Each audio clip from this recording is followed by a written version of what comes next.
অভিযুক্ত এটা হচ্ছে প্রভাস মণ্ডলের বাড়ি। ওকে ফাঁসি দেবেন বা কেটে দেবেন, ওকে শাস্তি দিয়ে দাও। ও যেরকম করেছে ও শাস্তি দাও। আমি মা হয়ে বলে দিই, ওকে আমি নিজেই পুলিশের হাতে দিচ্ছি। এই মুহূর্তে দাঁড়িয়ে আছি সূর্যপুর অভিযুক্ত প্রভাস মণ্ডলের বাড়িতে। আমি প্রথমেই দেখাবো তার বাড়ির চিত্রটা। দেখুন, এটা হচ্ছে প্রভাস মণ্ডলের বাড়ি, একেবারে তিরপলে ঢাকা। তার বাড়িতে কেউ আছে কি আমি একটু দেখে নেব। বাড়িতে কেউ আছে?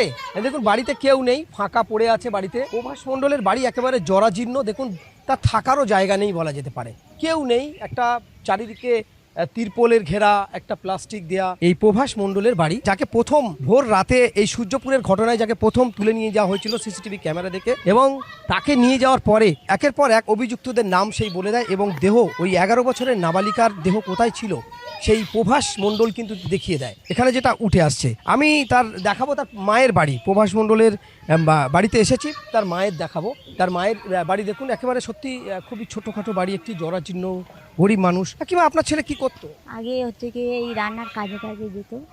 হ্যাঁ, আমাদের বিষয় সম্পত্তি কিচ্ছু নেই, ওই রকম আমাকে খেটে খাওয়াবো। আপনার ছেলে এই এতে জড়িয়ে গেল কিভাবে? আমি কি করে বলবো? আমি তো কিছু বলতেই পারবো না। আমি তো কলকাতায় থাকতাম, আমি খাওয়া পড়া কাজ করতাম। এই যে অপরাধটা হয়েছে, একটা 11 বছরের মেয়ে, যেভাবে তাকে মানে সারা রাত ধরে নির্যাতন করেছে, তার বিড়ির ছ্যাঁকচা দেওয়া, ব্লেডের দাগ, নানান রকমভাবে তার শারীরিক অত্যাচার এবং কি রেপ করেছে, এবং তারপরে তাকে খুন করে বস্তাবন্দি করে পুকুরের জলে ফেলে দিয়েছে। কি বলবেন আপনি? আর কিছু বলবো না, ওকে ফাঁসি দেবেন বা কেটে দেবেন, ওকে শাস্তি দিয়ে দাও। ও যেরকম করেছে ও শাস্তি দাও। আমার আর কিচ্ছু বলার নেই, আমি মা হয়ে বলে দিচ্ছি। কতটা কষ্ট হচ্ছে একটা বাচ্চা মেয়ের বিষয়, কতটা কষ্ট হচ্ছে না আপনার ছেলের ধরেছে, কোনটা কষ্ট হচ্ছে? দেখো, ও যেরকম মায়ের কোল থেকে গেছে, আমিও সেরকম বলে দিচ্ছি যে মা আমার কোল থেকে যায়, হয়েছে। আমি আর এর কিচ্ছু আপনার কোনো কষ্ট হচ্ছে না? আমার কষ্ট হচ্ছে, আমি তো বলেই দিচ্ছি। আচ্ছা, ও কি করতো, ছেলেটা কি করতো? ও ওই কাজ করতো, রান্নার কাজে যেত, কোনো সময় অন্নপ্রাশন, শ্রাদ্ধ বাড়ি, বিয়ে, এইসব কাজ করতো। কাজ খুব করতো না, ওরকম। আচ্ছা, আরও যাদের নাম উঠেছে এদেরকে আপনি চিনতেন? না, আমি কিচ্ছু চিনি না, আমি এখানে থাকি না। না, আমি ওদের চিনি না, এখানে আসতো না। আপনি কি করেন, কোথায় যান? আমি হচ্ছে গিয়ে খাওয়া পড়া কাজ করি, আমি আসি না, ওখানে থেকে যাই। কলকাতায় থাকেন, কাজ করেন? হ্যাঁ হ্যাঁ, আমি হচ্ছে গিয়ে আসতে পারি না। আমার এই হাটের পর রান্নার কাজ, রান্না, ওদের বাড়ি চৈকি দেওয়া, ওদের বাড়ি থাকে না, দুজন অফিসে বার হয়ে যায়, 3খানা কুকুর আছে দেখি, আমি ওখানে করে থাকি। ওখানে খাওয়া দাওয়া করেন? ওখানেই থাকি। আচ্ছা, আপনার ছেলের বিয়ে হয়েছে? না, আমার ছেলে একজনের বিয়ে দিতে গিয়ে ভালোবাসা করে বিয়ে করে নিয়েছে। হ্যাঁ, আমি মেনে নিয়েছি তাই। তার কি মা নেই, বাবা নেই মেয়েটার।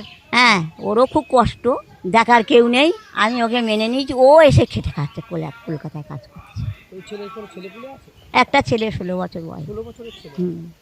আমরা শুনতে পাচ্ছি প্রভাস মণ্ডলের মা যেটা বলছে, জানাচ্ছে আমাদের তার একটা ছেলে আছে, কিন্তু তিনি একেবারে পাষাণ হয়ে বলছেন যে নির্যাতন করেছে এটা খুবই কষ্টদায়ক। আমি মা হয়ে বলছি ওই ছেলের আমার দরকার নেই। কি বললেন আপনারা শুনলেন। সত্যি এই মা, এরমই মা তো দরকার। কিন্তু আমাদের ঘরে তো সন্তান জন্মায়, কেউ তো চায় না যে এইভাবে সেই সন্তানগুলো হোক, কিন্তু কি করবে, মা বাবা তারা অভাবের জ্বালায়, অনটনের জ্বালায় তারা কলকাতায় থাকে, বাবুর বাড়িতে কাজ করে বা বিভিন্ন জায়গায় কাজ করে। তার স্ত্রী কি করে? ওর স্ত্রী কি করে? ওরকম কাজ করে, রান্না বান্না, ওই সব ঘর মোছা, এইসব। আপনার ছেলে কি এর আগে কোনো বদমাইশি করেছিল মনে হয়? দেখো, বদমাশি তো করেছিল কি, মদ খেয়ে ঝগড়াঝাটি অনেক হয়েছিল। এমনি ওকে আমি নিজেই পুলিশের হাতে দিয়েছি। হ্যাঁ, পুলিশে ওই মদ খেয়ে গালাগালি করছে, এর গাল দিচ্ছে, ওর গাল দিচ্ছে, বুঝেছো তো, এইসব করেছে। মদটাই কি এর বেশি ক্ষতি করেছে বলে মনে হয়? ক্ষতি করছে আপনাদের? মাথা খেয়ে নেয় মদ খেলে। আপনি কি চান, মদটা বন্ধ হোক না আরো বেশি করে চলবে? শুনুন, আমার কথায় যদি মদ তুলে দেয় খুব তো ভালো। আপনি শুভেন্দু অধিকারী কি বলবেন, এই মদ সম্পর্কে কি বলবেন?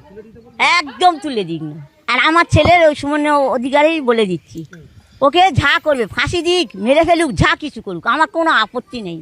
ওই মদ খেলে ও একটু পাগলামি করে এই গ্রামে, আর কিছুই নেই, এই গ্রামেই পাগলামি করতে। সাজা চাচ্ছে সারা রাজ্যের মানুষ। দেখো, মা হয়ে যে সাজা তো দিতে বললো, আমরা আর গ্রামের লোক কী বলবো? আমরা চাইবো কি এই গ্রামে ওই বাচ্চার ছেলেটা ফিরে আসে। ওর জন্য তো আমাদের গ্রামে বদনাম হয়ে যাচ্ছে, বদনাম হয়ে যাচ্ছে তো।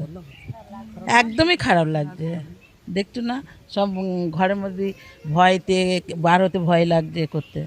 কেউ কি তেড়ে এসেছিল আপনাদের, কোনো গালাগালি করা, মারধর করা আপনাদের গ্রামে? না না, তেড়ে ছিল কিন্তু গালমন্দ দেয়নি।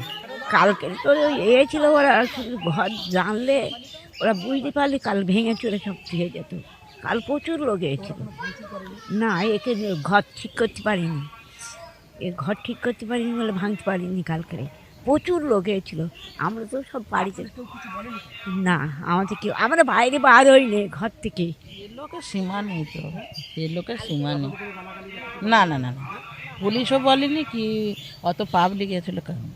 দেখুন এটাই বাংলা, যে অপরাধ করেছে সেই অপরাধীদের বাড়িতে এসছে, কিন্তু দেখুন অপরাধীদের বাড়িতে একটা পর্যন্ত কিছু ক্ষতি করেনি, তার মায়ের কিছু বলেনি, পরিবারের লোকজন যারা ছিল, গ্রামের লোকজন ছিল, কেউ কিছু বলেনি।